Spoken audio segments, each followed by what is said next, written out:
coffee. And hot. Wake up, America. You've got a dog that needs walking. That's right, sunshine. Just put on a big pot of strong coffee and get ready to type your little hate mail with your opinions about kumbaya and flat earth insanity. Stand-up comedy? You want stand-up comedy? Well, we've got sit-down comedy. It's time for Coffee with the Dog. You make me laugh.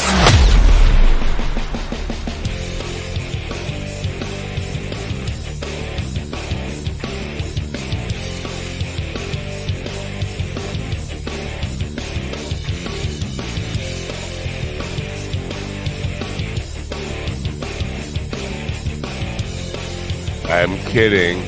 Ha ha ha ha ha.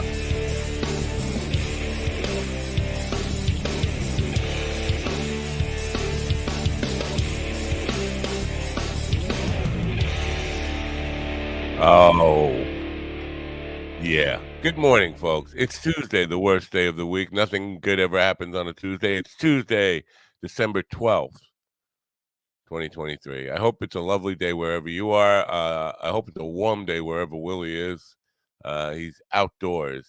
He's our Yukon correspondent today. He's up in the Great White North, shoveling snow for old ladies who will need to go shopping.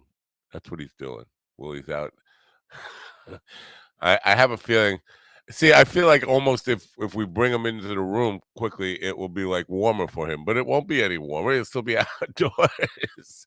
I feel bad for him. I don't know why he chose to be outdoors today. Obviously, he's an outdoorsman. But he was cold in his house in New Mexico. To be outdoors in South Dakota in late December. Is it late? No, it's mid-December. I'm sorry. Still. It doesn't sound warm to me, and I feel bad for him, but I'm leaving him there right now so he could shiver and get really cold. We have a decent show for you today. I'm not going to say a great show, but we have a decent show for you today. Elliot McConnell, who has been with us before, dynamic duo out of Columbus, Ohio. I believe it's Columbus. Has a new album that is out now. Listen to it. Very good. Very good. I have some questions about there is one cover song on and it's an interesting choice on the album. There's one cover song on the album, 11 originals, I believe 11 originals. If there is another cover song, it's not one I recognize, but there is one cover song that has me scratching my bald head a little bit. In the second hour, Celia Contreras, who will be with us. She is a comedian from the Southwest who's been on Skankfest and Kill Tony. She hasn't killed Tony, unfortunately. But she obviously killing it in comedy. She'll be opening for Roseanne Barr in Florida. Now, I would like to send her with a stun gun and some psychiatric help to take care of Roseanne Barr. Kind of an intervention, if you will. But we'll be talking to her in an hour. Now, why do people text me when I'm doing this? Why do you text me when I'm doing this? Anyway, so I just got right before we went live today, I got an email from Twitter support. Now, they changed the name of the company to X. It definitely is a Twitter support. It says from Twitter support, and my initial thing would be, well, this is, some kind of phishing attempt or something, and people don't realize it's X, even though I still call it Twitter. They don't call themselves Twitter support, but it says where we are writing you to let you know that we didn't find the content you reported in violation of any rules. We know this is disappointing to hear. You had a reason to report it in the first place. I have no idea what the fuck they're talking about. I don't report people on X or Twitter. I never reported anybody. But it doesn't even tell you what the report was. I have no idea what they're talking about, but it does seem to come. There's a link back to X rules and why it's not in violation. It's very confusing to me because I didn't fill out, but it doesn't seem to link to my account. Goes back to the Rockin' 45's account, which has not been used. We got banned because I posted something. We got banned probably 5 or 6 years ago, more than that even. Banned from Twitter. So it's been at least that long since I've even checked that account, much less reported anybody. So what's going on Twitter? What's going on X? Losing it over there. Um, Alex Jones is back on Twitter, and people are freaking out about that. Um, and he doesn't have to be. This is the deal. You can block anybody. So all the people who are freaking out about, and Musk is a hypocrite because he said he would never allow Jones back on the platform, and then he did. And this is the funniest thing about it. He said principles are more important than money. Let that sink in for a second. The guy with $240 billion and no principles says that principles are more important than money. If you don't get $240 billion thinking anything is more important than money. Nobody acquires $240 billion thinking that something is more important than money. Money has to be your number one priority in life in order to get $240 billion. And you can argue against that, but I'd love to hear what the argument would be. How you get $240 billion not caring about money. And he doesn't seem to have any principles. So it's laughable that he would say that. But here's the thing: people freaking out on the platform, and people just amplifying it, and making the algorithm saying, "Oh, people are pissed about that. Let's show it to more people." The best thing to do is just block it, ignore it, don't go on there, and that's easy enough to do. So even though Musk let Alex Jones on the platform. He's effectively not on the platform for me. I blocked him years ago. I'm not complaining about it. I don't see him. So there's that part of it, which is really and now people are really freaking out about Taylor Swift getting Person of the Year on Time Magazine. First of all, I have to say I've never once cared about Person of the Year, Man of the Year, Woman of the Year, whatever they want to call it on Time Magazine. Most of the years, I just like, wow, that's I heard about it, and wow, that's an interesting choice. Okay, move on with life. But people are freaking out. They're saying Taylor Swift is going to ruin America. She's going to be the responsible for the downfall of America, and this it's so fucking crazy. How can somebody who sings and dances for a living? I mean, it's a song and dance person when it comes down to it. How can they be responsible? And it's not, you know, it's not the Satanism music of the Satanism scare of the 1980s. We've got all these satanic records and backwards masking. It's not that. It's love songs or breakup songs about boyfriends that she has problems with. I guess are going to ruin the world. Or that, and she asked young girls to register to vote, and that. Oh, we can't have that. Can't have young girls voting. That will definitely ruin America. That's what the outrage is really about. But Charlie Kirk is leading leading the parade here of Taylor Swift is going to be the downfall of America. It's just crazy stuff. Crazy, crazy stuff. Anyway, one last thing before we get started on the show today. Yesterday, um, I talked about some things probably prematurely. I should have put it together a little better, but I did find a source, and if I'm being a little coy here. I'm talking about the connection between the Catholic Church, um, the Long Island serial killer, and probably other serial killers, um, and not just on Long Island, but also in Virginia and upstate New York and parts of Pennsylvania and all that kind of stuff. And I talked about the connection between the Rockville Center Archdiocese, which, you know, when they were confronted with the rape allegations, they claimed bankruptcy. The Vatican is behind these people. Then bankruptcy. That's like, Elon Musk claiming bankruptcy, $246 billion. The Vatican is bigger than that, and they claim bankruptcy to avoid paying damages in the suits for the. Uh, anyway, I found a source, this guy Nathan Adams, who has put together a very compelling case on all the stuff I was talking about yesterday, or most of the stuff I was talking about yesterday.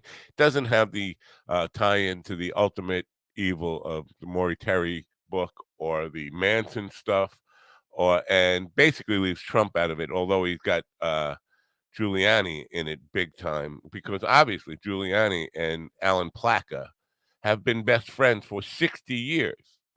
60 years. There's no way. I mean, best friends. I mean, connected at the hip friends. There's no way that Plaka was going around raping boys and Rudy didn't know about it. And Rudy absolutely knows because he's commented on it. And he says it's all lies. It's all lies. The Catholic Church doesn't rape boys. Anyway, Nathan Adams is. I've invited him to be on the show. I haven't heard back from him, but he has got it laid out in a much better, much more cohesive, much more makes sense presentation than I put together yesterday. I didn't really have anything. I was just shooting from the hip and all over the place and listen back to it. It's like useless. How anybody could follow what I was saying yesterday is a surprise to me. Anyway, the gentleman here. Oh well, Willie's not there. He's out in the woods somewhere. He's gone. GD's here. Willie is out in the. It looks like he's at the St. Louis Memorial, the Arch in St. Louis. I mean, But kind of. I'm at the Arc of Dreams, is what this is called. This is the Arc of Dreams in Sioux Falls over the Big Sioux River. Now, did they rip that off from the St. Louis thing? Was that and why are you invisible? You're invisible. You know you're. No, well, here's the thing. I'm rising up back on the streets. Oh, Staying tough, staying hungry. All right, anyway. did I say good morning? Good morning, guys. Good morning. Morning. Almost in sync. Mind Dog Coffee. Start your day with a clear head and a clear colon. Mind Dog Coffee. My brother, who is responsible for the downfall of Mind Dog Coffee, and my nephew have both left really rough reviews about Mind Dog Coffee, and I think that they're going to be the reason it goes out of business. But they say that it actually works the other way; that it makes them constipated. Mind Dog, according to just those two idiots in North Carolina. Now, is this the brother that originally was Mad Dog? I only have one brother. Yeah. So is this the one? Yeah. Okay. So do you think he's just trying to steal your coffee business? Just like get rid of Mind Dog Coffee, and then he can just start Mad Dog Coffee with just a slight change of the letters, and he'll just steal all your clients. He's got no money to invest. He's got nothing. No. Steal all the clients we don't have that aren't buying coffee? Is that what you're talking about, GD? Is that the clients he's going to steal? Did he steal them already? That backstabbing move would not be above what anybody in my family would do, but he's got no money to follow through on it. So no, I don't think that's the plan. He's honestly, I think this isn't an honest review. I don't think he's doing it just to try to spite me. I think he got he's used to drinking that crappy coffee he gets from the supermarket or whatever, and running right to the bowl after a good strong cup of whatever it is. High octane 7-Eleven coffee. Just makes your ass fall out. Yeah. Chock full of nuts. Whatever he drinks. I don't know. But so, yeah. And my nephew James also left the same ugly review. And that's ever since then, I don't think we sold like 2 bags of coffee. So probably going out of business soon. I know I've been saying that for 2 weeks. Anyway, Willie, I have a question for you. Yo. Why do you always look like you're gonna cry when you're singing? What do you mean? Because he can hear himself. Have you seen the video? I mean, you always look like a sad, like a wounded bear. That's what you look like. Well, which song in particular? I mean, I don't think I always sound that way. Some songs, sure.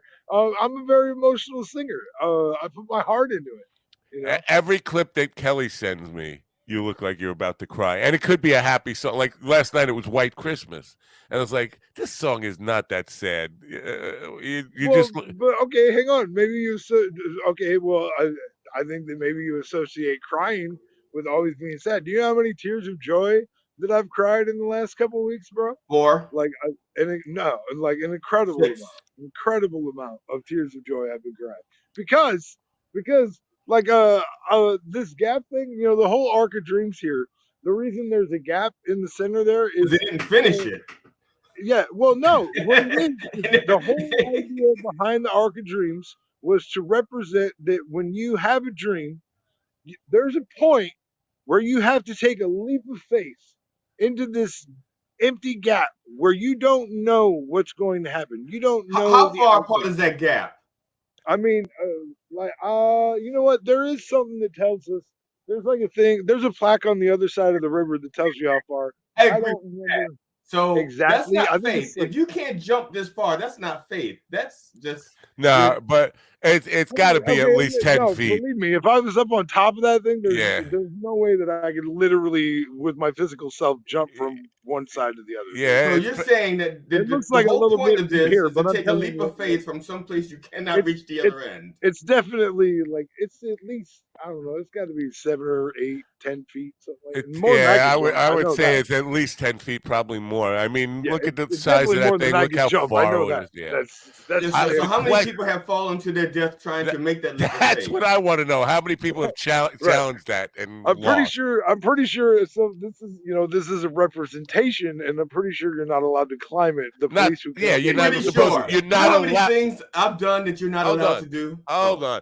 How Okay. many I mean, that's people? true. You're not allowed to jump off the Golden Gate Bridge, but people do it Yeah, like I people think do it. 200 a day.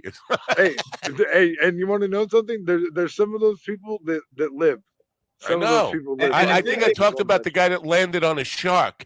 He was going. Was there a guy that landed on the shark? For He real? was, yeah, on the way down, he regretted jumping and he wanted to live again. And then he hit a shark and he broke his hip. And the shark attacked him and chewed him up a bit. But he survived anyway with a broken hip in freezing waters. And Whoa. with, Hey, and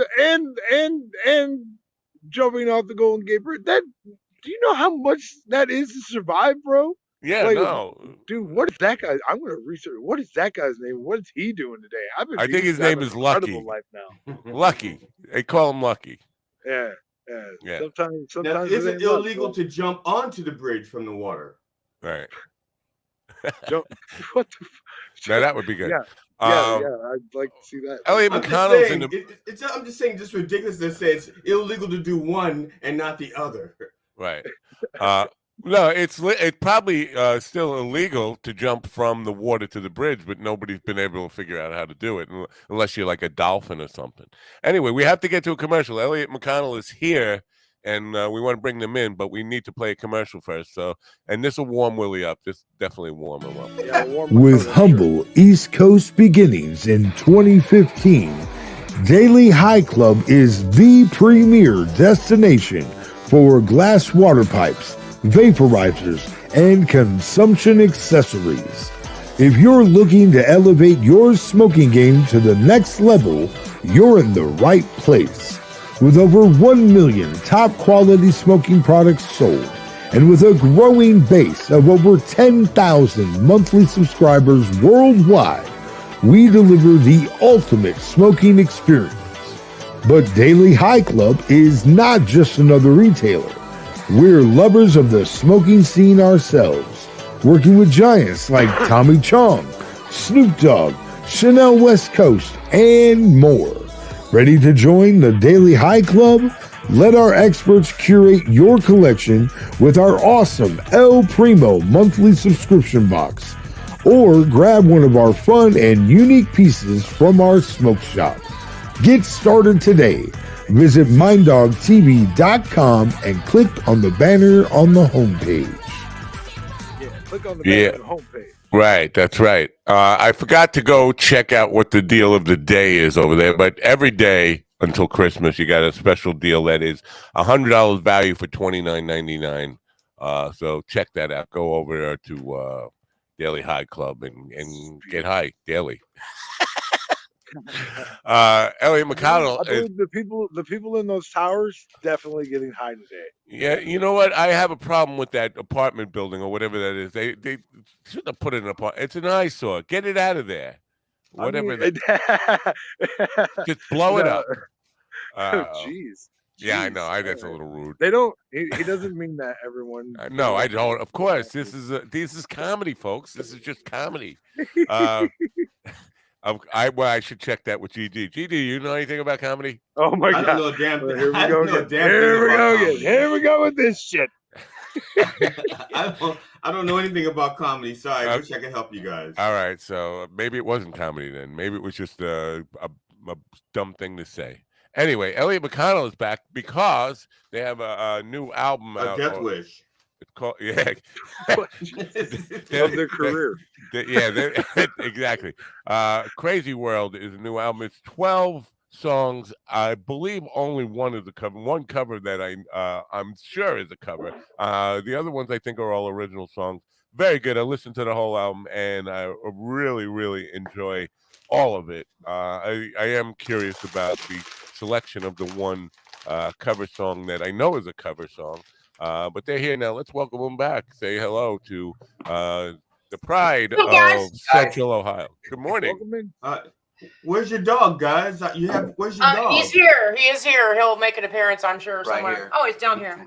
Yeah. So, Susan. congratulations Who's a on good boy? Who's a good boy? really fine piece of work you put together here. I Thank you. love. It sounds great. All of it sounds great, and the production is really top notch. Again, as I alluded to, I have a question. You ought to know by Alanis Morissette. You wouldn't think that fits in, or somebody wouldn't naturally think that fits into what is basically a country or Americana album. Where did that choice of cover song come from? That song got us in a lot of trouble. Oh, it did. Yeah. Well, I'm gonna get real here. She knocked on my girlfriend's door at 5 a.m. once, which started about a 45-day hiatus. And I was like, All "Hey, it's over. sunshine and whiskey, brothers. All sunshine and whiskey. Cancel all the shows," Yeah. But then we had a biker benefit that, all right, I'll do it. And the girl I was with at the time, she wanted to, this time come to the show to see what this was all about. And I'm like, you don't need to do that. I'm She just came gonna in get my this- house. Not that time. We're just going to finish this show, and that's it. I'm out of the band.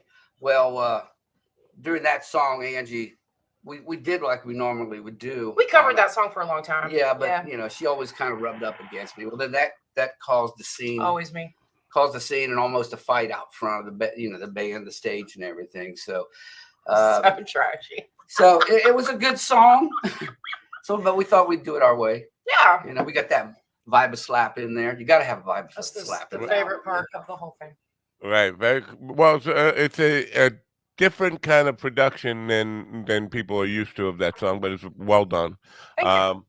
Now, do you have a favorite on this? I do have a favorite, but I'm just wondering if you have a favorite song on this. I get asked this a lot, and it's very hard for me to answer. Of course, it's like your children, right? You can't Yeah. say which one is your favorite child. Like Yeah, GD, you I have can. a hard time. I don't know who I'm going to leave behind this time. You asked me that last time we were here. I think I like them. I don't know if I can give you my favorite because I like them all for very different reasons. The lyrics were all about specific things for me when I took part in writing all those. Do you have a favorite? Two of them as a bass player. I think it's you and Who Said It Was Fair. I like those two. I'm a music guy more than I'm anything else. I mean, I didn't hear the first lyrics of a song till I was in my 30s, because I Interesting. listened to that rhythm and everything. So those two songs are my favorite. But if you want to go words wise, I don't know. They're all favorites to me. Surrender was a personal, spiritual kind of moment for me when I wrote those lyrics. So that one's always got a special place in my heart. And then I really like. I like Road Trip because it makes me think of our 1973 Dodge camper that still fires up like it's her job and can drive around in a circle. There might be shit hanging out of the bottom of it that I'm not sure what it is. It probably needs taken off. Might be dangerous, but that's always a fun one to sing. Yeah. But I like them all. Yeah. Oh, look like Willie's getting cold out there. I told him he would I'm get just cold. warming my face. That's Yeah, that's all. all I got to do is breathe into my glove, and it warms my face right up. I think Willie can't remember where he's been, and he's just sniffing his glove for clues. I think that's probably a good idea. Yeah. It's a good thought. Now, my favorite song on the collection is "Don't Tell Me Why." Yes. Love that song. Yeah, I do too. I love the feel of it. It's got like this blues oriented type of feel to it that I don't know that it just speaks to me. But Road Trip is another one, and I really like the intro to "I Didn't Know." Yeah. The way you've developed that now, the production wise, who do you do that, or do you have a producer working with you that comes up with this kind of stuff? Where does that come from? We have a producer, JD Harris, out of Dayton. I think that's where he lives. The studio is out of Fairburn, which is just a suburb, right next to the Wright Pat Air Base. JD has got a lot of talent. He's a producer that has all these tools, but never gets the opportunity to use them, because these artists that he does, they pretty much know what they want, right? And we gave him freedom.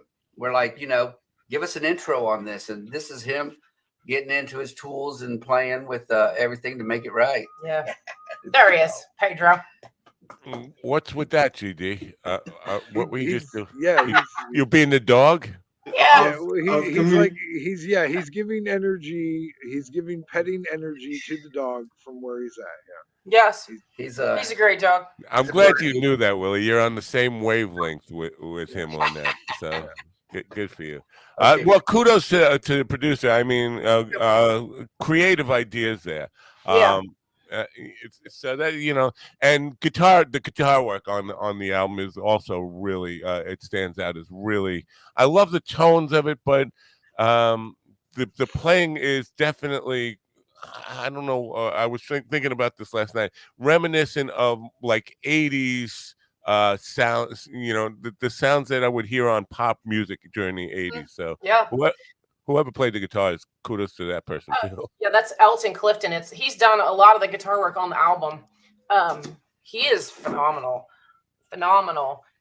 What we do is we lay down the bass, the keyboards, the drums, which is the most important thing in our first tracking, and then we give him that with the scratch vocal. We don't even do the final vocal until after it's all together, and then we allow them to have creative freedom. And Elton, I guess he used to just kind of bring a track back. You pay for every track he sends you. He usually sends us 3 or 4. He told us, and when we've met him in person, he finally said one day, he's like, what I like to do is he'll take the bass, the drum, and the vocal and tune out everything else if there's keys or maybe even a rhythm or something like that. Because he goes, I want to hear how you're singing it. And that's just kind of, and then I'll form this idea in my mind of how I'm going to play my parts. So you can hear that in the songs that he was on the record, which is most of them. There's only been one song on that album, and I think it was "A Bed of Roses." That when he came back to us, he must have been busy or something because it didn't really like us either. Yeah, he didn't say anything about it. We wasn't sure where we're going with it, because we had another guitar player in there as well, and he himself, after he listened to it, realized that wasn't on his. He's like, nah, I want to redo that. And he came back with something really good. Wow. I think It's You, that song, that was one of our first songs we ever wrote. We had a piano playing the very beginning intro, but when we originally wrote that song in the basement over at Darla's house, it was with a guitar player, and he grabbed that riff from Darla, the keyboard player's riff she had in the middle of the song. Noodling something on the keyboard, yeah. So we originally had it. We was getting ready to send it to mastering, and we had to put a band together for this album, right, to do a couple shows. So Brandon did that, and I said, let's just, if Brandon can get in the studio, lay that beginning down, What is that? Yeah. Yeah, that's me. Sorry. Oh, that's you. What are you getting? A phone call or you It's not. No, it's not me. I told you there's some construction going on? Could you tell him to shut up? Hey, Wow. you gotta stop the construction. We got the live stream going on here, man. Anyway, so chicken, a now, beautiful mind who just opens the window. It says, yeah, "Hey, could you come back later?" Yeah, I don't We'll have do the this right another teeth for time. that. Yeah. yeah. So now is you want to know the only cover on there? The other 11 are originals, right? Yes. Okay. First of all, I'm curious about this because I've never included a cover on an album. Is that a difficult thing to go through with the publishing and getting permission and all that, or? You get your mechanical licenses, which they've made that process pretty easy. You just pay your money up front, and So you don't have to put used by permission and all that kind of. In the old days, you used to have to do that. And I have, we have all the numbers and the licenses and all that stuff, so the credit goes to the original composers of the music. And now I want to say, with the original music, for geezers like me, and just do it just for me because I like a lyric sheet. And I couldn't find. There's no place online like Spotify doesn't get. We're printing vinyls. I'll tell you why. Because it's where you get this bulk ordering stuff. They don't really offer a lot of options to add all these pieces and parts in there. So we're going to do it kind of manually for the vinyl. We're going to get a kind of a gloss insert that'll have all of the song lyrics on both sides. They're not real small that you need a magnifier to see. Well, I don't have a vinyl player, but I'll be your first customer on it. I'll buy the first vinyl when it's done, so let me know. It's got a long lead time before they come in. Just because I want the lyric sheet, but no. Yeah. And plus, I do like to have a physical thing that I could, have on the shelf or something. It's been a long time since that, and that's where I was going to go next. Matt just likes to have a bunch of shit so that when he dies, people have to go through it. They have to go through it. Right. That's funny. What's wrong with that? Why are you bringing up my death again? Wishful thinking. I didn't mean to say that out loud. No, I know you didn't. And I didn't mean to say that because I know that you don't like me to say that. I didn't mean to say that. No, you know what? I'm ready. I'm ready to die.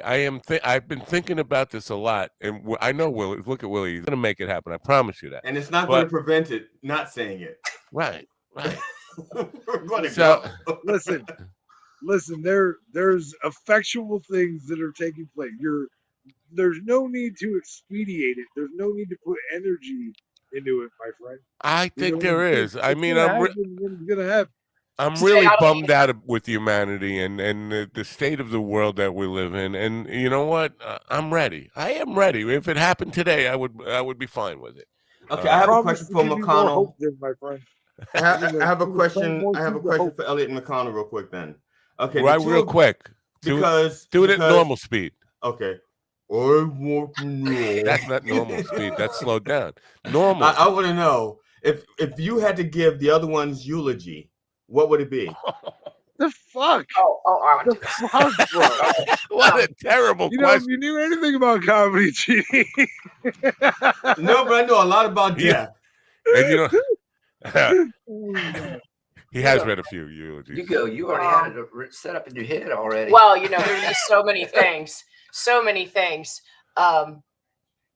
Because Chris is like my grandma used to say, a fart in a skillet. That's him. Where he is bouncing around all over the place. Like we have, for the man who has all this shit on his shelves, probably worse than Matt Napo. I can't see all your shelves, but so many unfinished projects or things that this is the most sentimental human I've ever known, to the point of was almost a hoarder. I think everything this this piece of paper has value and I must keep it forever in this Polly Pocket, even though it's been chewed on by the dog and drawn on by my daughter when she was 8 years old. These are worth $14,000 now. I gotta keep it forever. That's how we would talk about Chris. 12 years. Yeah. Okay, Chris, your turn. Well, she's like a bulldozer, like a bull in a china store. That's what she is. Go after her. Pretty much what she wants, she's going to go through there, and whatever disaster happens. And we together somehow have to clean the mess up afterwards. That's because there's a trail where he's clawing and scratching all the way behind me because I'm dragging him with me. Yeah. There's a lot of ideas that she comes up with. I'm not real happy with. He does not like but change. I've learned that over time, you have to look at it as a third party. How would somebody else look at this? And it seems to be all right, but I don't always look at it that way at first. He's a pessimist. He's a glass half empty. Nah, I'm half full. No, you're not. I proved that. You're absolutely not half full. I proved that. I have a question I'd like to roll back to if we could here. Who is farting in your guys' skillets? That seems he farts in the skillet. That seems very unsanitary, and it makes me feel like I don't want to ever have breakfast at your house. Yeah, it's a skillet preheated. It's a skillet secret ingredient, just like love. Oh, okay, all right. Yeah. We don't get to see the Rumble chat room. That's one of the platforms that the chat is not included in here. But I just got an email about a notice on the Rumble chat room that somebody, Abby Ludd, wants to know where they can see you play, or she can see. I don't know if Abby is a guy or girl. Abby Ludd wants to know where they can see you in Central Ohio. Are you out performing now? Well, we're getting back at it. I think the last time we were on here, Chris had broken his leg. So, so now I got my other doctor's appointment right after this. After this, he can walk now. I'm walking now. And we were renovating a house, and then now you have holidays and stuff. So we are actually ramping up and in contact with all the places that we normally play and trying to branch out a little bit. Even might take a couple little road trips here and there and try to get on there. So the best place to find us is either on our website or on the Facebook page. All the schedules and everything are there. Both of them are Elliot McConnell, Eyeyelet. Eleiet. No, I had put it in. I put it in the banners, but it's not there right now. That's the best place. Yeah, we just did a winery Saturday, and then Wednesday we were on WYSO radio, and then the week before that we were up at Huntsville at Desperados. So, but then we got one more show this weekend, but it's at a Moose here in our banner. There'll be a lot of stuff piling into the website in the next couple of weeks because, like I said, we're back at it now, and everybody's healthy. Cool. Now, all the crap. Last week I had my friend Jake Jolly on the evening program. He's from Columbus. He's a film director. He's got a film called Clay Zombies. It's claymation, and now he's got a Christmas special. But he uses a lot of independent music, and this one he has somebody doing Americana who is a friend from Columbus, Ohio. But he uses a lot of people like all over, like California, and I was like, there's a lot of collaboration pop opportunities right in Columbus. There are people in your neighborhood, and I gave him your information to reach out for you. So if he does, please accept any kind of chance to get to know him and possibly work with him. Because I'm thinking, in today's world, the streaming game is so difficult. You're not going to make any money, even if you sell 1 billion MP3s. You don't make a mortgage payment. Spotify's even going to make it worse, I think. Here, right? I haven't done that already. Yeah. Yeah, we had 18,000 streams in that within a couple weeks. Right. So the best really chance to make any money from your music is placement in films and television and stuff like that. And so if this can help open the door for that, yeah, people lead to people, right? And now, if Jay does reach out to you, a word of advice from experience: don't feed him because he'll never leave. Just don't feed him. Well, that's ironic because we love to cook. Oh, I know. And we're renovating the kitchen in this new house we're moving into. Actually, we own them both, but we went high dollar. Got my dream kitchen. Jen Air, come all over that for stuff. some snacks. So no farts. I'll leave the farts out of it this time. Well, that's good because I'm vegan. No, I'm not. No. I'll bring. I was vegan for a minute. What do you do? If there's anything I know about vegans, is that they're a little more flatulent than the average. Really? There's probably a lot of farts in the vegan skillet. Now, why is I thought red meat was the catalyst. No, I you don't know. got those vegetables I in there brewing. I have no idea. like I talk to vegans. Uh, no, yeah, I hear you. I generally run away from them. They're like Jehovah's food people. Yeah. Exactly, 100%. Yeah. You're exactly right. Oh, Yeah, goodness sakes. Is this noise still really bad in the background? I don't I even don't hear hear it. it. You I know, don't you hear it. talking? It's incessant. Like I Yeah, we can't- can still hear you talking, it's Willie. driving me back. I think what we want to do is see you go back and climb the dream bridge. There, can you? Yeah. Can you do? I want to know I'll how get far that gap arrested, is. and I'm You know, not from getting here- I'm not. No, like, you're right. You can't get arrested. Not From there. here, that interested. gap's about Yeah. 1 inch from what I can Like, see. I'm not doing something that would get me arrested. See, I don't think you will get arrested. I think you should try it. I do too. I do too. I want to watch. The stakes are kind of high for him. You know, if he Yeah, gets they arrested really for are. anything, it's kind of Right, a life Exactly. sentence. I got way too much good things happening. I'm not disrupting this. But you're train free and for my- clear. After 7 years, it's like bankruptcy. Your slate has been wiped clean. You It's get to never say happened. It's this, never happened. Thursday. Thursday is 7 years for me. Oh, so you gotta wait Thursday. till Thursday. Okay, we'll be back on Friday to watch you do Friday it. morning. Yes, Friday morning. Here's the date. Friday morning. Friday. Yeah, well, we should have planned something special, like a party for him or something over the 7 years. I mean, we did nothing, and I blame you for not caring, TJ. I blame you for that. Yeah, Well, yeah. because I don't know anything about comedy or friendship. Or compassion or caring or Right. Or you left out music. Yes. Well, Oh, yeah, that goes without yeah. saying. I don't know anything about music either. No. I've failed at everything. Clearly, yeah. If you ever want to hear your songs butchered, ask GD to do a cover of one of your songs, and you'll be really ashamed and embarrassed, and then understand why I'm looking forward to death. I just want to see his face now because you have got me curious. If he looks like he's crying and he's all sad when he's. Oh no, that's Willie's he's the one talking who about cries me and when I sings. sing. Oh yeah. Yeah. When Hey, I Willie, sing, Where do everybody we else find you cries. singing at? Everybody, Oh, I will send you. I will post one to one of our pages or something. All right. I promise you, he looks like he's crying. He looks like he's on the verge of crying every time he sings. I'm Well, very, they I'm a used to very tell me that. emotional singer. Or, They used to you tell me look like that your years ago. dog just died. Like, No, It could be- she likes to run away a lot, but she's still alive.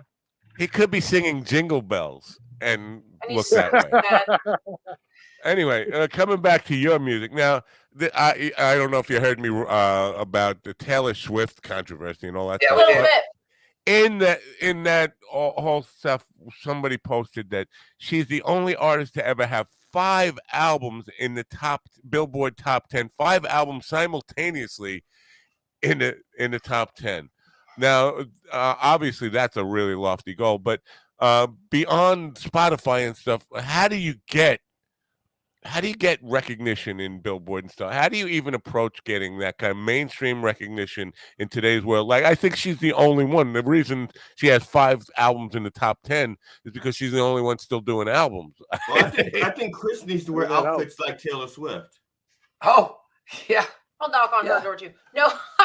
But I mean, how do you even approach breaking through in any of that kind of mainstream world, or you don't care? Well, it seems like a real tightly gated community, doesn't it? It's almost like you have to have someone that you know Got to have the ends. that will allow that to happen. It's kind Right. of that's what it feels like anyway. We see even on a local level, you see people trying to get into a certain place. It's kind of the place in town to be if you're a good artist or whatever. But they're very selective, and they don't always. It's more of a friends club than it is. It's all who you know who's the and, best artist yeah, or who who you're you rubbing want the out there. elbows with. It's yeah. You know, when we released that single "Getting By" October 6th, within the end of the weekend, we were number 26 top 100 in the UK. 4 Nashville stations are playing our music. South Africa, the Netherlands. We just got nominated for some indie artist thing in Holland.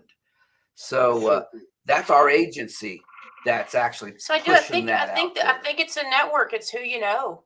and who. It's like being in front of the right people at the right time, and maybe a whole lot of luck. Yeah. Right. And the timing of it all. And then once you're there, if you do well, then it's kind of on you to. On that vein, Dave Chappelle's just getting ready to open up his comedy club over here in Yellow Springs, Ohio, which is a 30-minute drive, yep. 30-minute drive for us. And he took an old fire station and he's turned it into a restaurant / comedy club. But he also said there's a lot of local artists that just needs recognition. So maybe that is an opportunity for us. Have us on, Dave Chappelle. Sure. What town is that? Is that Columbus? Yellow Springs, Ohio. I'll call him. Yeah. Willie, you'd be interested in that because Jake did ask me. I was talking to Barry Katz last night. We had some one-on-one time during the Norm McDonald breakdown.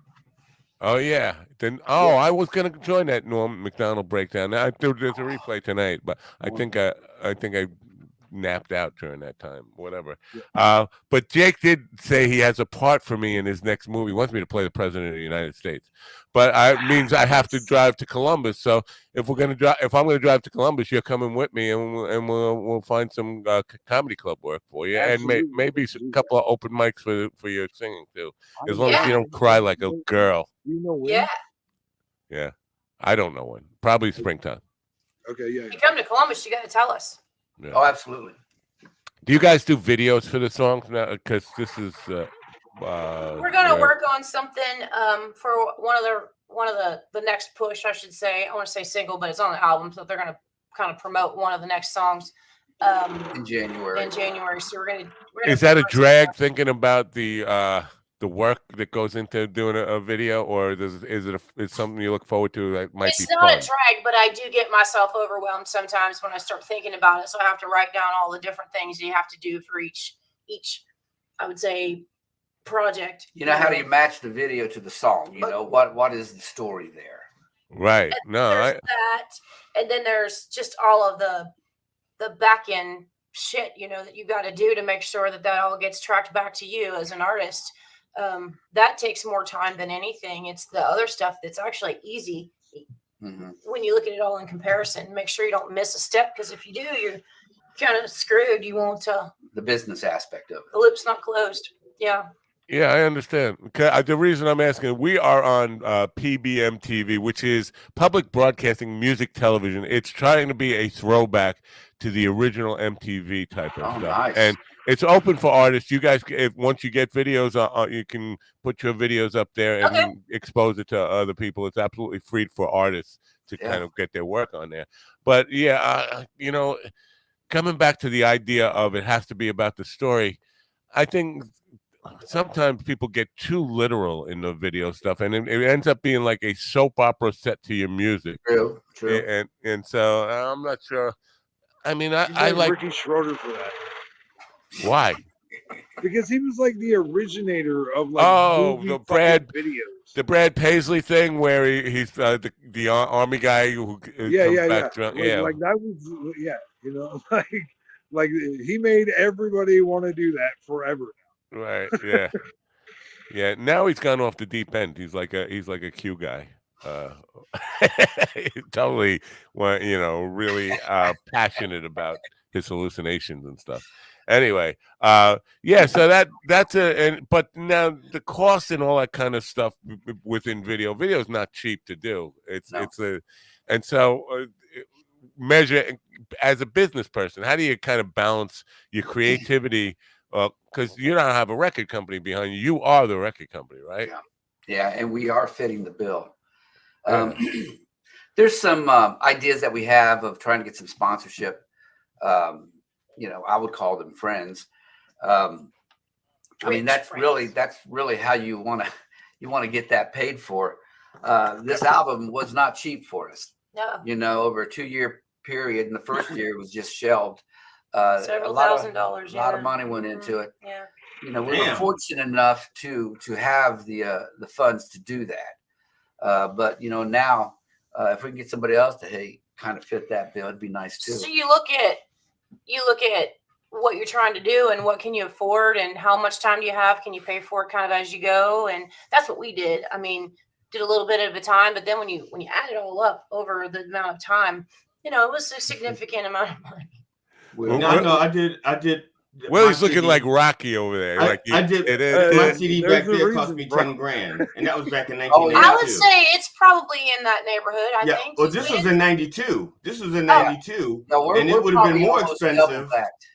It would have been more Almost double that. expensive because it was supposed to have been a vinyl album, and at that time, CDs were just coming down and vinyl was going up. Yeah. And so they told me to wait. They said, just wait it out because CDs are going to be, cheaper than vinyl, and then everybody's going to CDs. No one's going to vinyl. And I was pissed because I designed graphic art for the album, which doesn't do well on CDs. Right. But No, it's a Yeah. challenge even now still. Yeah, that's a whole different thing. Scaling down artwork now to a 5-inch disc cover it kind of takes away from.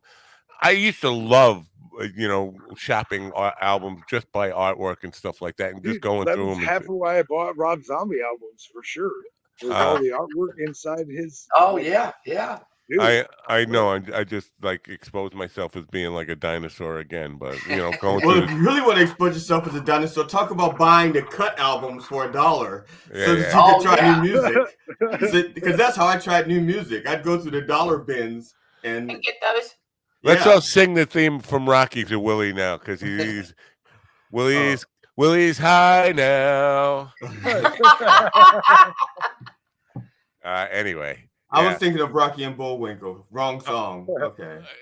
Listen, hey, do me a solid. Why don't you check the current temperature of Sioux Falls, South Dakota right now? Oh, hey Rocky, watch me pull a rabbit out of my hat. That trick. Not that trick again. Nothing up my sleeve. Presto. Oh, my Looks like I need another hat.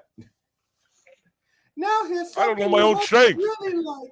That's how the Mind Dog show used to open up, by the way, on when we did it on radio. 17 degrees Fahrenheit. Is that what we got? 17 degrees. Holy, 15. What's the wind chill? 15. 6 mile an hour wind. So I don't know. It doesn't have what the wind chill cold temperature is. Yeah. We're going to take up a collection. Hang on. Okay, wait. You said 17. Obviously. Hang on. Don't That's tell me. actually 15 and 6 mile an hour winds. Okay, so I'm going to say that the wind chill is probably like 9. I bet you. It's cold as shit. Cold as shit does like it. 9. I mean, really. Cold as shit. I don't like that cold. Yeah. Anyway, if we could stay focused on the guests here. Okay, I'm so sorry. As you can imagine, there's a little bit of difficulty for me to do that. No, I know. Did you do this by choice, or somebody threw you out of the house today? You guys are fabulous, and I think you're like, I love everything you're saying. So I'll shut up. I'm sorry. No, that's fine. So guys, what's the wind chill factor in your office there? It is 72. Wow. How are you managing to take just that? got warmer just hearing you say that. Thanks. I can't. How are you managing? Thank you for suffering like that for us. That's your crane in the background, not Ukraine. Your crane. Have you heard about or pursued the idea of micro influencers? Because this is something that has been offered to me recently for Coffee with the Dog. Now for Mind Dog Coffee, to get micro influencers to use your content or your product in their, I guess, Instagram reels or this kind of stuff. Oh, okay. Had a couple folks.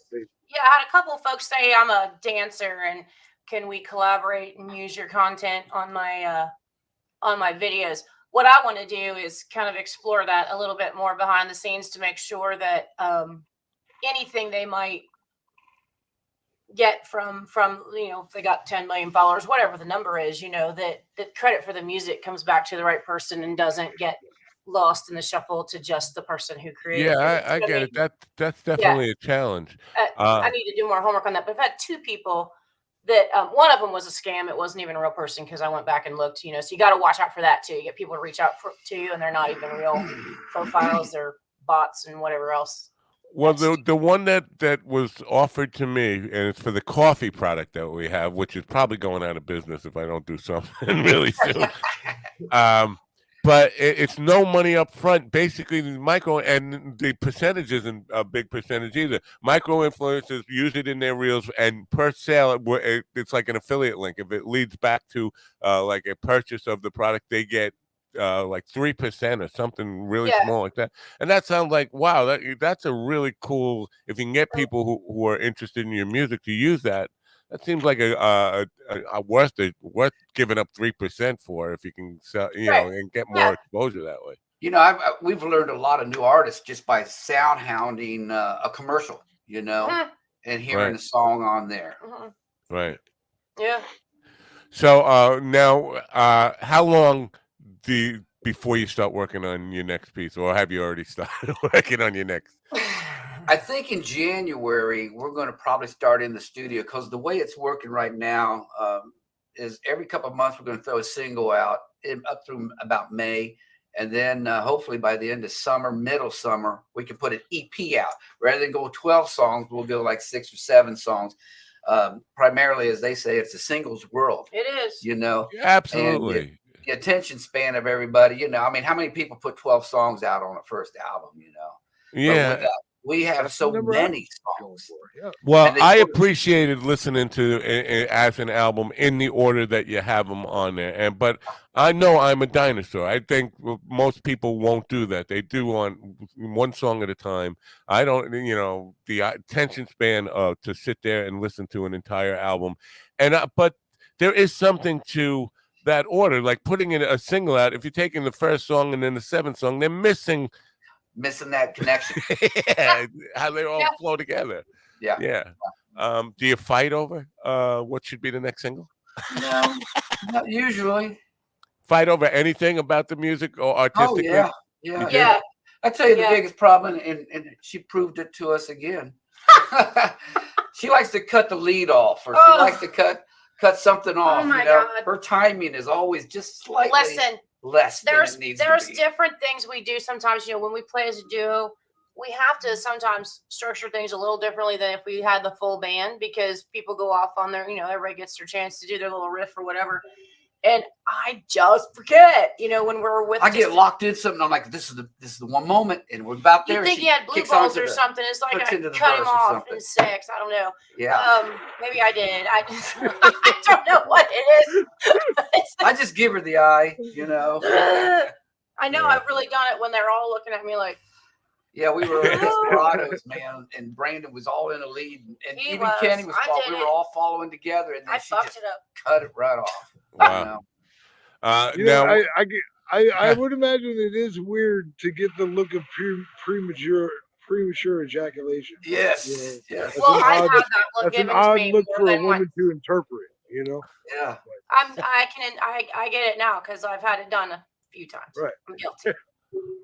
What about the limit where you decided it was going to be 12 songs, and I'm sure you probably had some songs that you had that didn't make the cut, right? Or songs that you've written. Oh yeah, How do you go through that? How do you go through that decision making process of this belongs and this doesn't? One thing we did, which was more of an agnostic to the songs, really, is we kind of graphed them out to make sure we didn't have a bunch of slow, sappy stuff and not enough. We wanted a nice mix. We wanted a nice mix of them, and then it was really just what we felt. And we had a hard time with this because we have so many songs of what to put on the first album. We've already got, you know, a tentative schedule of what we'd love to see on the next album, but we'll have to pare that down even more. And we also learned this with vinyl this time. Like you get 18 to 20 minutes aside max. Yeah, we have to cut the last 2 songs out for the vinyl. Do vinyl. Now, J.D. Harris, our producer, he explained it in a 4-square. Like a little matrix. Yeah, where this song is more sappy, this song's more pickup, this song's a little bit of this, and then tempo. You have sappiness level and then tempo level, and you try to balance it all out so you can draw like a little diagonal line between it for the album. You got a good mix. Oddly, the people that I admire most, and again, I realize that I'm an old guy, but in the late 60s, early 70s, people started to break the rules. And because it was always like, if you're going to put an album out, you needed a danceable song up front, high energy dance song up front. And then the band started to say, screw that, we're gonna break that rule. The band, the Americana, the band, Bob Dylan and the band, were the first ones I know of that started an album with a really somber, really slow song, and it was just like the whole record industry, like, what the hell, you can't do this, and they did, and it was a huge success. And then people started to follow suit. I like rule breakers, and I appreciate the idea of knowing what you're supposed to do with that square that you just kind of laid out for us. Just one tool. No, that's beautiful. It did help balance out the type of music that we have, because we also, I mean, if you talked about the last song on the album, I didn't know so it's kind of an outlier as far as the tone and the type of song that it is. Totally. And we do that a lot. We bounce all over, so we didn't want to be so crazy. There's a couple songs that originally how they started out, they didn't end up that way. Mm-hmm. Yeah, when that started out, I was expecting like, where are we going with the? I was, I thought maybe it was going to go like really heavy. I don't know, that was where I was getting prepared for, and then I was like, oh well, that's interesting. It's an interesting intro that you came up with. Anyway. Well, our dynamics in the song, I mean, we can go heavy. I mean, we have some originals that are heavy. They're just they won't fit that category. Right. Yeah, I get you. I get you. So is there like one of your songs that you can imagine another big name artist covering, and which song and every which single artist? one if they pay? That is such a good answer, bro. I'm so glad you said that. That's the right answer. Every last one. Yeah, I think so. I could see somebody like Carrie Underwood or somebody like that doing Surrender, or even Lauren Daigle, because that can go into a lot of different pockets, if you will. The Things You Do, that song, that could be a great musical song, like Grease, Hair, something like that. It's got a little doo-wop feel to it, which I didn't realize was there until we were doing some stuff in the studio, and JD had everything muted except for the bass, and I was like, I just feel overwhelmed just sitting there going, na, na, na, na, na. Like you're in a soda shop, the girls are in this end, the guys when did that become a doo-wop song? Yeah. I don't know, but it happened. It happened. All right. I think Willie is almost getting ready to get out of here, because it sounds like they got a wrecking ball right behind you now. Oh, what is that? I think Willie's about to get hired as part of the crew. He's been out there long enough. We were here. I was hearing a crashing sound, like a wrecking ball hitting a building. Okay, so they're building a bridge, like just on the other side of me. Like, I swear. Can you show us? Can you turn it and show us, or will it ruin everything? Hang on. Maybe you shouldn't touch it, Willie. You really challenge us now, GD. What? Okay, so you see that over there? They're building a new bridge. That's for 6th Street, I believe. Looks like a radio tower. Bridge is being rebuilt. That looks like 5th Street. No, shut up. Oh yeah, no, I saw the bridge. Yes. So is it making noise? I'm sorry. You can hear that now. I'm sorry to hear that. I do want to stay on just long enough to say hello to Celia, and then I probably will jet out of here. Because, Yes. But is it Celia or Celia? Because I think it's Celia. Oh shit. I'm pretty sure, no. Okay. When she was on Kill Tony, I swear he said Celia. Okay, maybe it is. I'll ask her. I could be wrong. No, because I remember the story about the cult thing where the girl got turned into a amoeba, a single cell organism, then a head of broccoli, then an egg, then a chicken, and she stopped at being a dove, and I had to drive her car home because she couldn't drive with dove hooves. Well, that girl spelled her name like that, and her name was Celia. So. Well, yeah, but people. Okay, hang on. You do realize that some people spell their names the same way as other people and pronounce them differently. That's the world we live in now. No, I know that. I know that. Like AA wrong. You know what I mean? Like Oh, there's yeah. motherfuckers out there calling themselves Aaron instead of Aaron. Okay, and Low like, rider. right? You know what I mean? Like That's there's because they are in the 12-step program. maybe. I'm Yeah. pretty sure it's silly, but you know, I'm sure she'll. All right. She'll let us know. All right. We'll find out. And I if I can't. You know, pronounce it now I feel wrong, like a real she'll just buffoon as usual. But that's that's par for the course. yes. Anyway, you guys probably think, what the hell did he just say when I was talking about the girl? I used to work for a cult, a healing cult, and the mother who was in in charge of it, she was the main healer, hands over healing. Not basically they would just do this. You lay on the table, they put their hands over you, and they go, ooh. And that was supposed to heal whatever was wrong with your auras and chakras and all that kind of stuff. But she did a DNA healing demonstration on her daughter that took 10 hours. Started in the morning, and she said she turned the daughter into a single cell organism. Now, everybody in the room still saw a woman on the table, and then she became a head of broccoli, and then an egg and a chicken and a rabbit or whatever, and up the DNA chain until she became a deer. And then, oh, we're out of time. It's been 10 hours. So she called me from the back of the room and said, can I drive her car home for her because she can't drive. She's still a gazelle, and she's got gazelle hooves. With hoofs. So, Wow. yeah. Anyway, And he had to cover the seat because if you've ever had a gazelle in pay your you in well? your shotgun, huh? It paid extremely well. That I would not have Okay, done I it. mean, you know, then it's worth it. It's worth it. It was right? the mid '90s, and yeah, it was the first time I had really big money in my life. I mean, it was a job that was, and because I walked in the first day with a suit on and my head just like glowing from just a shave and wax deal. They all looked at me like I was a holy man, like, oh my God, he's one of us. Oh, Anyway, I just wanted to give some reference to that dopey story I started to tell you. I do appreciate you guys getting up early and being part of the show, and we'll do whatever we can to help you promote this stuff. Thanks for that. Not me. I'm jealous. I'm jealous, and I wish you all terrible. You're not going to be on the Terrible, show terrible. anymore anyway. Yeah. I forget? break a leg. Yeah. No, I'm just saying, break another leg. We did that. We did that. Anyway, There's that bass right there, that 6-string bass that I think you and I was talking about the last one. Yeah. So keep an eye out for Jake Jolly, and I will send you his information if he doesn't, because he's a little slow sometimes in reaching out to people. He's kind of shy for a film director. And if he wasn't slow, he wouldn't be Matt's friend. Jake Jolly, Jake Danger Jolly, yes. And I will send you his Danger already. What was that, Will? Did he change it back to Danger already? I thought he was something else. Well, yeah, it was Jake Jingle Jolly just for the Christmas special, yeah. Right, yeah. It's still the Christmas season, so he's probably still jingling away.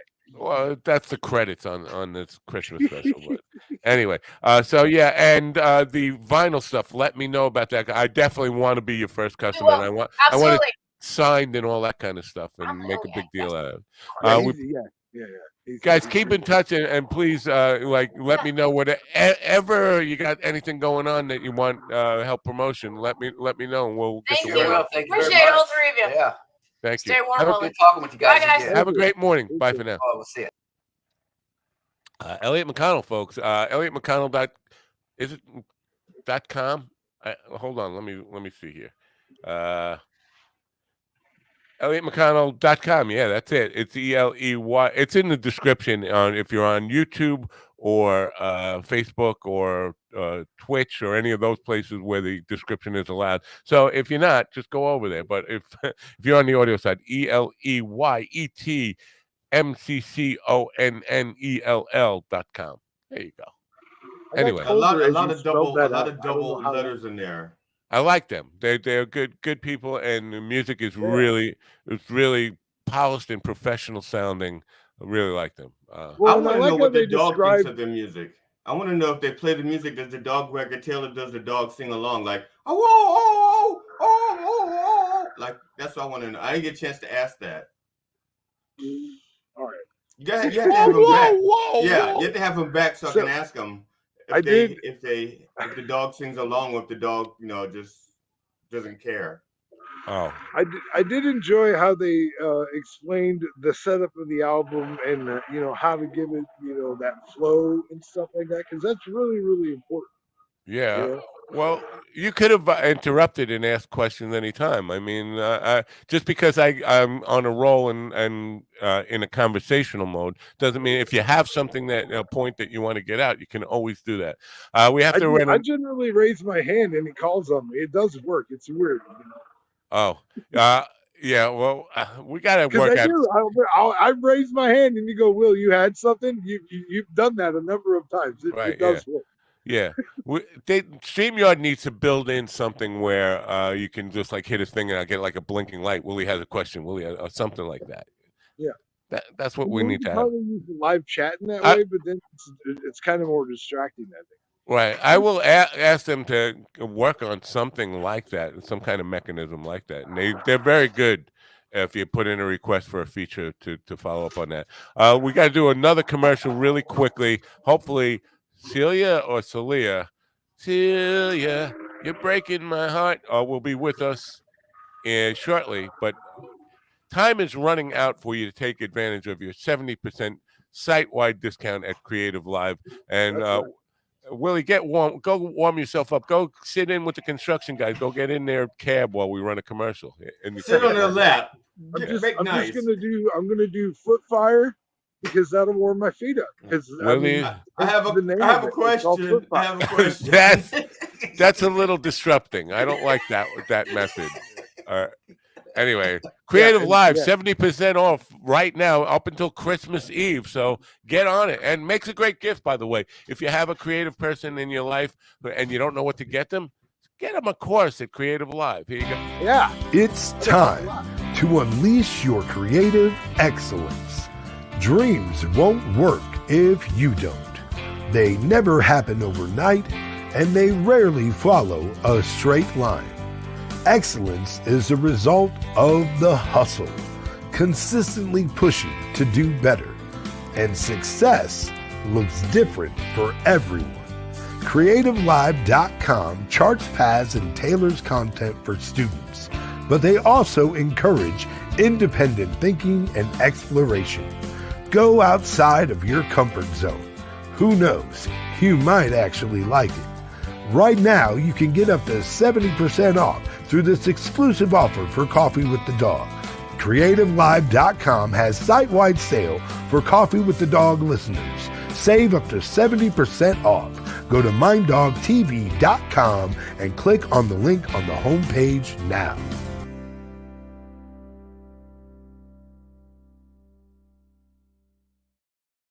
There it is. That's what it's brought to you by. Just looking, Corey had posted something on Instagram about the scheduling that's on there, and but he still hasn't addressed this whole issue about the actual viewer count, and I'm a little concerned about this, to be honest with you. Now, Matt, have you ever used an electronic drum kit? Yeah, I got one. What's that? Which one do you have? I have a Roland TD7. Oh, okay. Oh, I have a Roland TR707. Oh, what's that? That's an electronic kit. That was a drum machine back in the day. Well, it is. It's a drum machine. It's a drum computer. It is like being called a machine. Oh no, yeah, no. This is an actual kit with the pads and all that kind of stuff. I actually prefer that for recording. Right. It's just so much easier than trying to get isolated drum sounds, mic everything up, and make sure all the sound that could take forever. Yeah. With an acoustic drum kit. I have a great Gretsch Mini drum set that sounds great live, but miking it up and getting those sounds through the board and getting it to sound the way it does in a room, it's almost impossible. By the way, I did have a drum. I did have an electronic drum kit, but it took up. It was an older one. It wasn't even. Because in the beginning they were like Alessis, and they were plastic. Yeah. They really. Yeah, and not touch sensitive or right. They weren't really touch sensitive. Yeah, but I got rid of it because I didn't realize it, but once I put it in my room, it changed the dynamics of the room, and I got writer's cramp. I got I can't see it right there. It's being used to hang all my coats and clothes on. right now.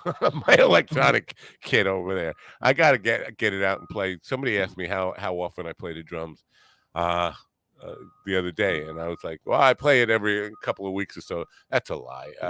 If I played it in the last 2 months, uh, that would be generous. I want. Okay, I'm an instrument whore, but because I realized there's like a certain amount of space I have, I had to stop collecting instruments. So, does Do that you mean mean that you by charge you can only instruments for stick them in sex? so many orifices? Is that what you Yeah, mean? that's what. Pretty much, yeah, Okay. both ways. Uh, so Willie, Yeah. what if she doesn't show up? You're gonna keep bouncing there for like an hour or so? When do you? When No, do you, I mean I hope she shows up. I it's really hope she shows up. she's a I'd be bummed minute if she didn't. late, and I didn't get a response from when I sent her the link. And when that Uh, happens, I always get nervous. you know And what? I'm gonna bounce out quick. I'm I'm gonna. gonna bounce out quick, and I'm gonna send her a message on Messenger. why don't And you go to where you're staying? You can't do it, or yeah, and warm what? up. Well, with the house that you're staying at, why don't you go there and warm up? Because they have a sock on the outside of the doorknob. You can't go until No, they take the no. sock I mean, off. well, because I had a number of different things to do this morning, and so I left where I stayed last I'm night. just saying, you seem a little cold. Is all I'm saying. I mean, listen. A little cold. He He just just froze. he let himself out. Anyway, there's no amount of money in the world you could ever pay me to go outside right now, and it's not 15 degrees here. Let me see what it is here. Where's my weather? It's 38 here, and you couldn't pay me to go outside and Yeah, try to it's do. 39. It was 39. It was 39 earlier. Maybe like 39 and a half now. Yeah. So now, are you familiar with Skankfest? Only is that something to do with weed? No. Well, kind of, maybe. I guess. I don't know. I'm just going by the name. I'm just assuming that Skank and Skankfest is Louis J. Gomez Gas Digital Comedy Festival. oh, okay, no. And it's they have it in different places. This year it was in Las Vegas. But a lot of the top comedians are involved in this thing. You know, it's hundreds of comedians over like a 4-day period. I would. There's such a thing as a comedy overdose. Like I can't. I don't know. I could not go to and I've go to a lot of comedy shows. In 2024, I'm gonna look at 2023 how many I went to this year, but it's got to be over 30 actual. But I couldn't do that in a span of 3 days. It would drive me insane. So and I have to ask Ian a question real quick. Which Bob Marley, Ian? Because there's Bob Marley, the reggae artist, and then there's Bob Marley, the comedian. What do you mean? What about? You said "Easy Skanking" by Bob Marley, and I don't know if that's the comedian or the musician. What do you mean? There was a comedian, Bob Marley.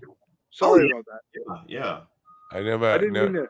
My fingers were working faster than my mouth did. My apologies. That probably happens a lot. That's not even possible. Your fingers are working. No, that's faster why than your mouth? That's why ladies have called me the trifecta, because my fingers work just as good as my mouth. The Anyway, one that's dead. That would mean Bob Marley, the musician. I didn't even know there was a Bob Marley comedian. I think you're making that up. No, he was actually at one point he was very big in Maine. But he was like a northeastern kind of phenomenon. Phenomenon. So, yeah. Oh. Anyway. And he spelled it the same way. So I sent her a message and I sent her a link just in case. Okay. And then and then she wrote back to you, "Who's this?" No, I mean, hang on. You know Who's this? Who's this? Willie? Willie who? Pat, right? Willie make it. So Will, you're familiar with Skankfest, right? Yeah, in Vegas. Well, it was in Vegas this year. I think it's in different places. I think this was the first time it was in Vegas this year. I don't think that's true. Anyway, I'm just, so it's run by Louis Gomez with Gas Digital, but how many Louis J. Gomez? For some reason, if you're Puerto Rican, you got to put your middle initial in there. I don't know why that is. That's like a Puerto Rican thing. They must put their middle initial in their name. But Louis J. Gomez runs this thing, and I'm just wondering, like, do you guys like apply to play in festivals and stuff like that? Do you send away? Not anymore. I stopped doing that years ago. Why? It didn't benefit me at all. You know what? Or you didn't get any gigs, or you didn't, or you actually got them and went there and it didn't benefit. No, I didn't get any gigs. Because I don't fit the mold. I don't fit the mold, and so That's a weird thing. There is no, because no, there are molds. Especially there are molds, and you do have to fit. Right. Okay. Especially if they have a theme or whatever it is that they're looking for. If you're not it, you're not it, and I'm not it. Right. Okay. So figure out what mold you are in. There's thousands of music festivals every year. You know what I mean? And like, I'm not talking about music. I was talking about comedy. Yeah, but in these festivals, you see all sorts of. You can see prop comics. You can see guys. Yeah. Just the Geechee guy. Of course, he's dead now. But I mean, all sorts of different kinds of comedy. I don't see any mold. Then they just didn't like me. That's possible too. God, why can't I remember the guy's name? Dude, the guy that opened for Jelly Roll on his tour was a comedian. Fuck, I can't remember his name off the top of my head. But dude, he blew me the fuck away. He put on a fucking show as a host opener that made me understand like the different levels of comedians being so fucking for real. So fucking for real. And it made me say to myself, bro, quit fucking laying in the grass and grab hold of who you are and let's go do this shit. You know what I mean? Because bro, like there's so many opportunities. Because I'm glad you asked this question, dog, because Danica asked me where we want to go see Jelly Roll in 2024. And I said, you know what?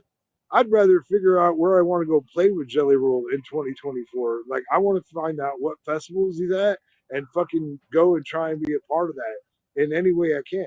You know, and like, you know, part of the reason I volunteered at SuperCon this year was because I knew that volunteering at that con event would open me up for a lot of other opportunities down the road.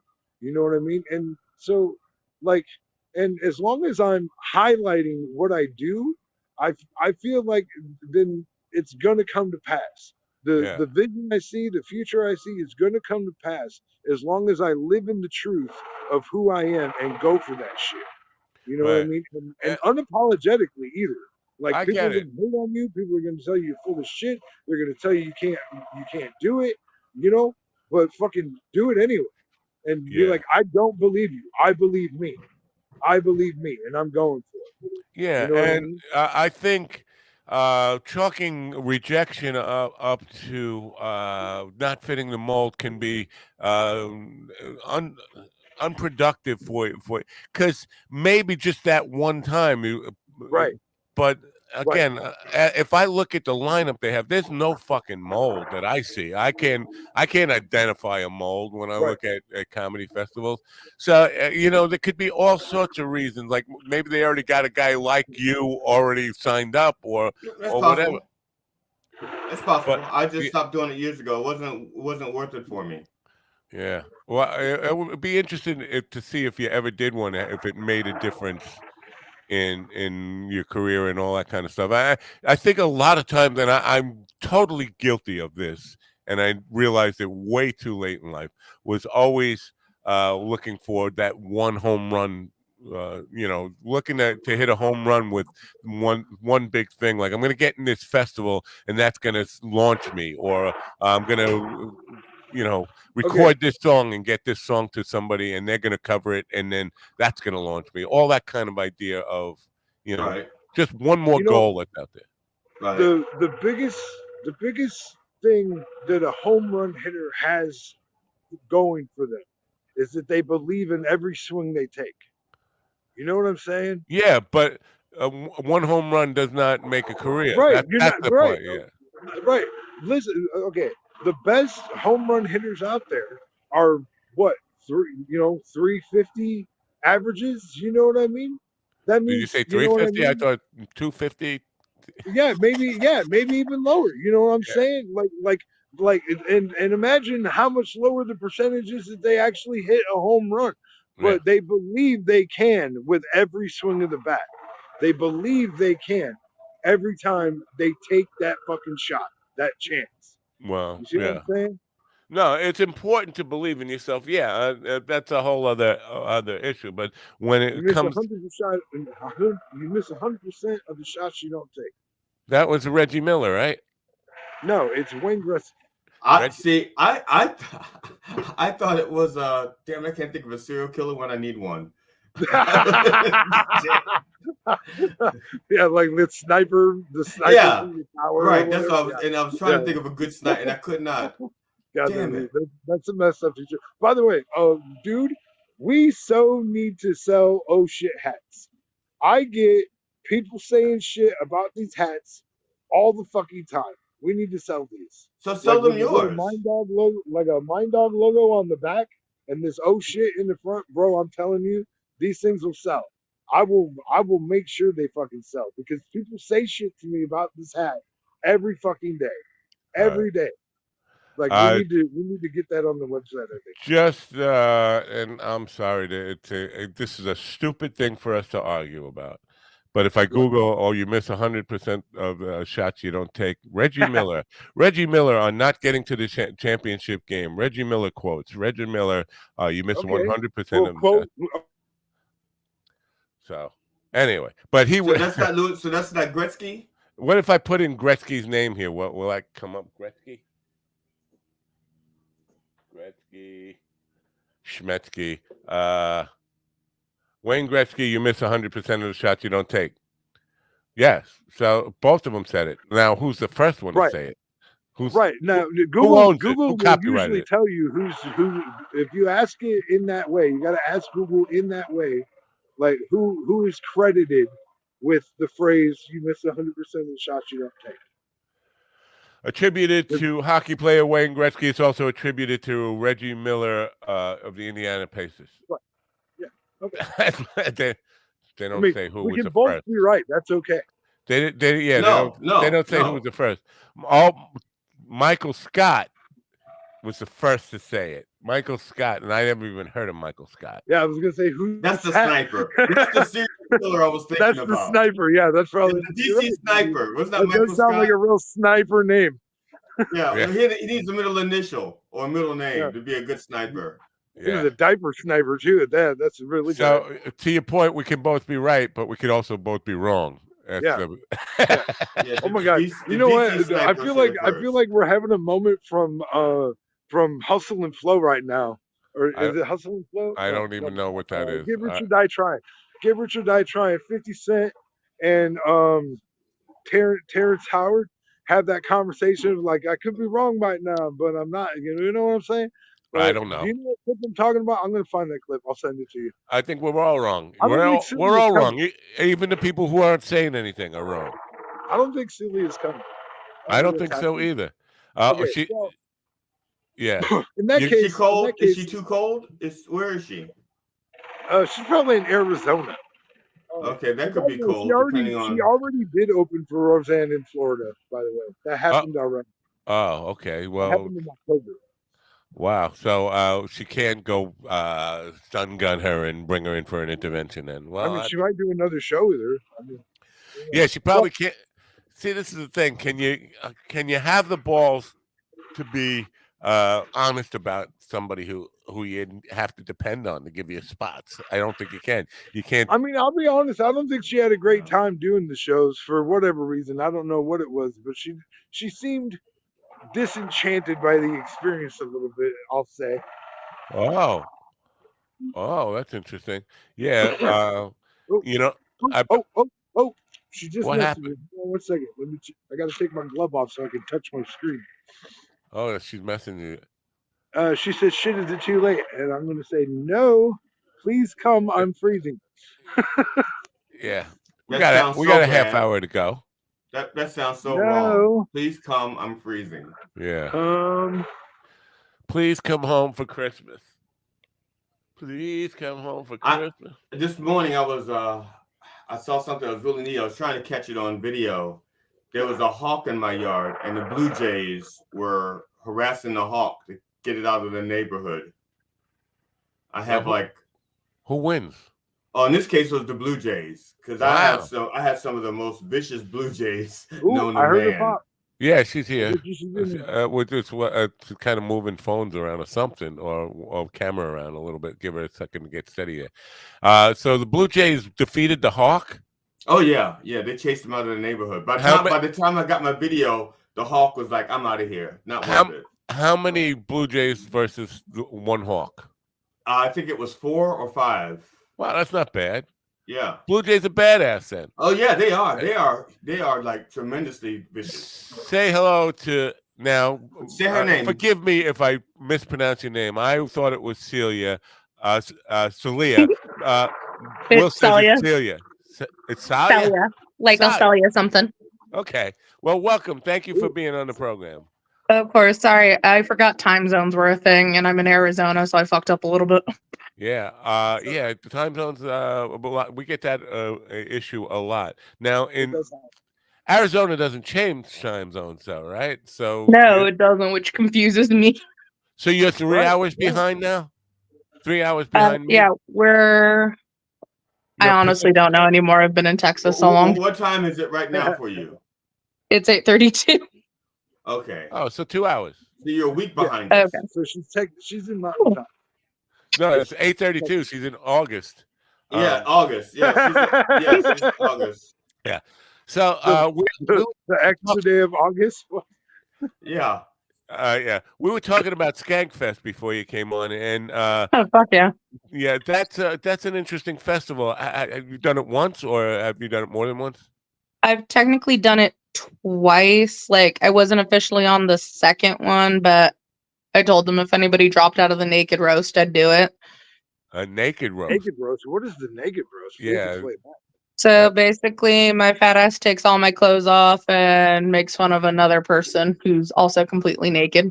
Wow. And the judges are naked and the host is naked. Wow, that's a brave. I couldn't do that. I couldn't do that. I wasn't even aware of that. So yeah, that's a good thing to put yourself out there for. Now, does that have a major impact on your career when you do something like Skankfest? Because we're talking about my mistaken belief for most of my life of this big home run was going to be the next big thing in my career, and it would kind of launch me to. Do you get a lot of bounce out of doing a festival like that for your career? I think so, because I got a lot of followers after that. And this was like long before the Kill Tony shit happened. Well, it was after the first one I did. But it's a hard festival to get into, but like the people who go to Skankfest are comedy fans. Like they love comedy just in general. Can you overdose? Because I was talking about this, like overdose on comedy. Like I am a big comedy fan. In 2023, I was trying to think of how many shows I went to this year, and probably in the 30 range, somewhere around 30 nights at a comedy club, and which means probably about 90 comics in all. But that's over a year, and in a space of 3 or 4 days, I would think I would just be like overdosed on comedy. You think that you can overdo it? Yeah, but I do like it is my consistent. Also, I hit out on the green room a lot too. Yeah. I think this last time I dropped acid the last day. Whoa. Big mistake. Well, it wasn't a mistake. I had a good time, but the issue was like I did it in the green room and I kept forgetting famous people go to Skankfest. Yeah. I forgot how to talk once on LSD. I remember sitting there and somebody wanted to have a conversation with me, and I couldn't remember how to talk. No, it was funny because the staff kept asking me if I was okay because I had that acid stare, like my eyes were just wide, and I was looking in the room like, yeah. But I kept thinking I was in trouble, and I'm like, did I do something wrong? And they're like, no, you're just. And I'm like, oh no, I did acid, and they're like, oh okay, do you want a water or another beer? And I'm like, no, I'm fine. But the fucked up thing is I'm afraid of clowns. And right when the acid kicked in, Violent J walked into the green room. Oh, shit. Oh, And Wow. he and I like mean, he's gonna be. He had to fuck with you, I'm sure. he came straight to me Right. Well, you and like probably he told gets him, this "Hey, there's far a from my girl tripping in face the and green goes, room. You should." "Hi, do you have any shrooms?" And I'm just sitting there and I'm like, no, I have acid. Would you like some? Wow. And he's all like, "Oh no, that sounds scary. I don't think I can do that." And I'm like, "Oh, my friends have shrooms when they get back. I'll send them your way." He's like, "Thanks, I appreciate it." And he gave my shoulder like a little squeeze, and then he walked off. That's So Wow. how do Like, you remember all that's so this? Because I've never done acid, so I don't know how that affects memory and stuff like that. I have no Oh idea. no, pretty I vivid. vivid memory of every acid trip I taken. Oh yeah. But it's been Me a too. long time for me. Couple of questions I have. Does it still last? Like if you do a hit, will it last 18, 20 hours or something? Because I that think was it's my gotten less strong because it's like 12 to 16 hours. all right. That even that's kind of long. I would be like, all right, I'm It ready. is like it is a commitment, but it's funny because every time I take acid, like towards the last 4 hours, and I'm like, "Oh no, I only have 4 hours left of this. You know what sounds good? More Yeah. acid." Yeah. Right. Yeah. Just when No, you're starting to come down a little bit, you're like, reboot. oh Pretty no, much. I would not I want to am a reboot. degenerate piece of shit. Round 2. I, Let's fight. I I took think 7 four, tabs in a 24-hour Yeah. period because I didn't Yeah. want the wow. euphoria to leave. Yeah. 4 hours would be nice for me. I think, and then anything Yeah, after no, if that. there's a way to do like a 4-hour acid trip, I'd probably do it way more. This is why I want to try DMT, and I never have, but because it's just a 15-minute rocket ship to the highest point of LSD will ever take you, and then you're back down to Earth in 15 minutes. That That is sounds, true. yeah. Yeah, it's I've pretty cool. I've never done it. So with the acid now, because it's been so long for me. We used to do blotter acid when I was a kid. It was on paper. Now it's Yeah. on pill. Is it still that There- way? Yeah. There's gels and then there's blotter. So a lot of people prefer the gel things because they say it's more intense. What about But sugar like, I'm cubes? down for either. I've What's never the tried that. What's the investment? Because when I was a kid, it was like $4 a hit. What how $4? Damn, inflation's a bitch. Like it's still pretty. Like it's $10 now, 10 to 15, Yeah. depending on who you get it from know and what? like how strong it is. considering the time and the inflation, that's not really bad. I It's mean, it still has under $1 an hour. That's under Right? $1 an hour. It's cheaper than going to the movies. yeah, very cool stuff. Now, with the festivals, we were talking about this. There's no like because GD was mentioned fitting the mold. Would you get comics from all kinds of life, all kinds of different comics, right? You get Yeah, a wide variety. So, yeah.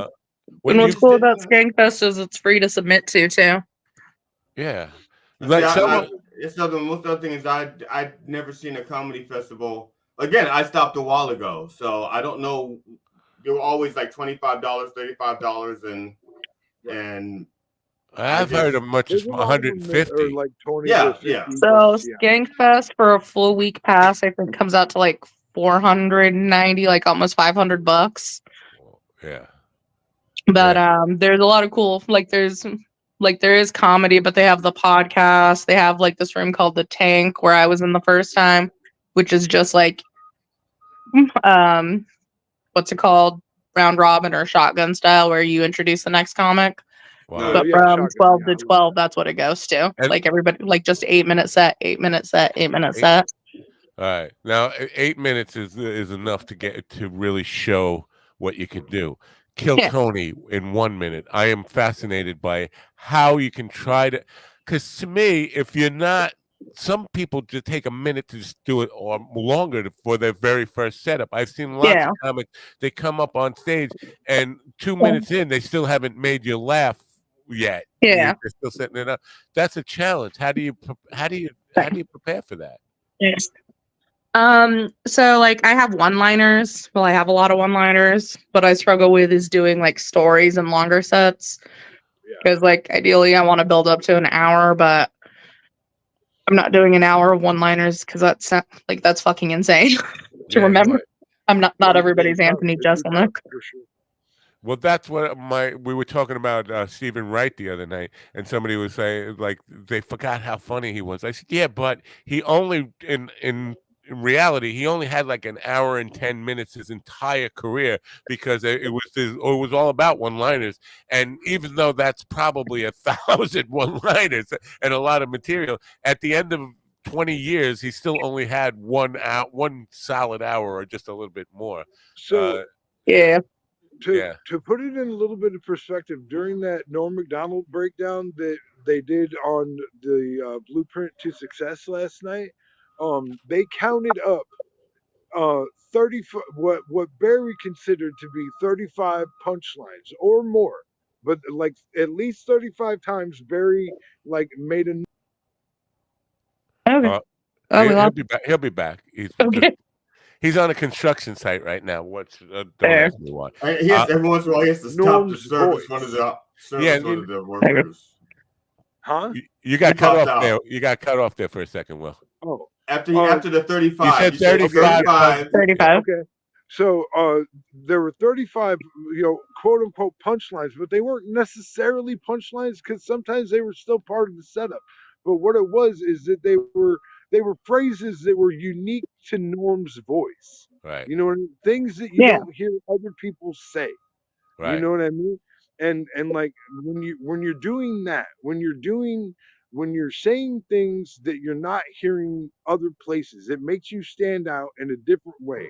And if if you believe in that and you push on that, like the He crowd is talked gonna about that with Kim too last week about yeah, unique phrases that people are not used to hearing. And right. I never thought about comedy in that way before, Yeah, but to have those, Okay. yeah, Yeah, it, that's actually a really interesting way to look at it. yeah. yeah. Now with Kill Tony, are you trying to make Tony laugh or are you trying to make the audience laugh? Both. Yeah, I mean, but which one's more Like, important? um, honestly, Tony, I would think so because you want to get like, asked I want back, the right? validation of my peers, Right, Yeah. sure.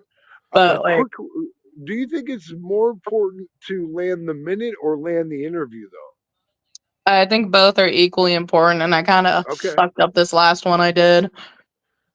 Huh. So, but like I had another episode that dropped yesterday. Was the Stavros Yeah. one?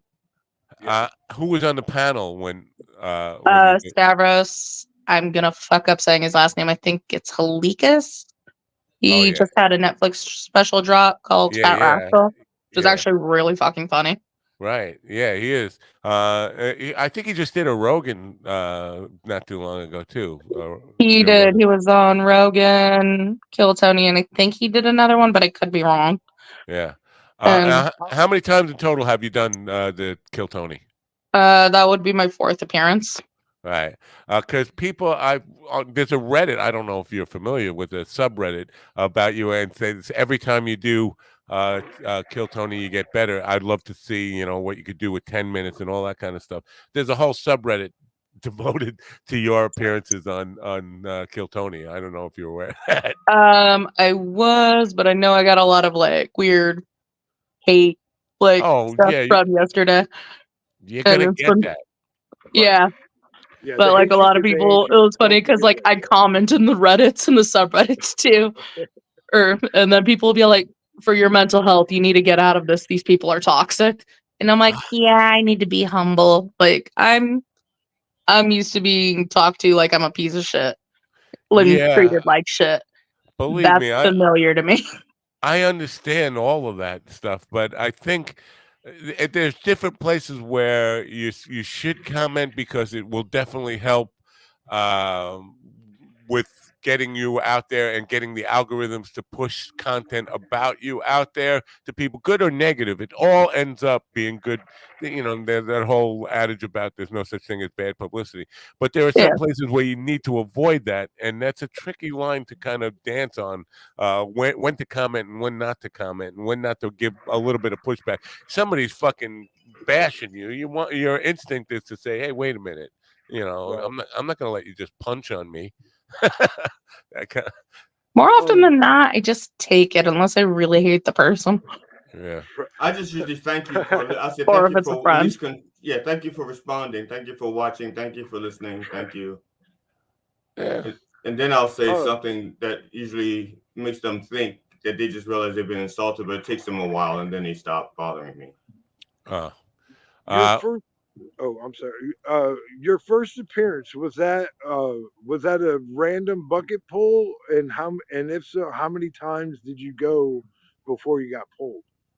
So what's interesting is for the first time I went up, it was a road show and it was in Phoenix, but I went hitchhiking before that for 3 months and I spent a month in LA. So I signed up 4 times before then, and I want to say there was 1 or 2 other times before I got pulled, like when he came to Phoenix. So I want to say at that point that was like my 7th or 8th time before I got pulled. I want to see. Was this chick just on Kill Tony? I saw her totally own Hinchcliffe the other day. I did Yeah. not Yes. own Hinchcliffe. I thought a roast that I thought would be funny, but now I watched the episode. Like a lot of people are like, "Oh, you did great," and a lot of people it's like, "Oh, she's an arrogant bitch," and like not what I can be. I have bipolar disorder, so it depends on the day. Right. But I I hear you. wasn't trying to And be a dick or disrespectful. But right. Do you yeah, have to? You're trying to do what the show calls for. I get it. I Do you just thought have? it'd be funny, and it wasn't. And I'm like, okay, I suck.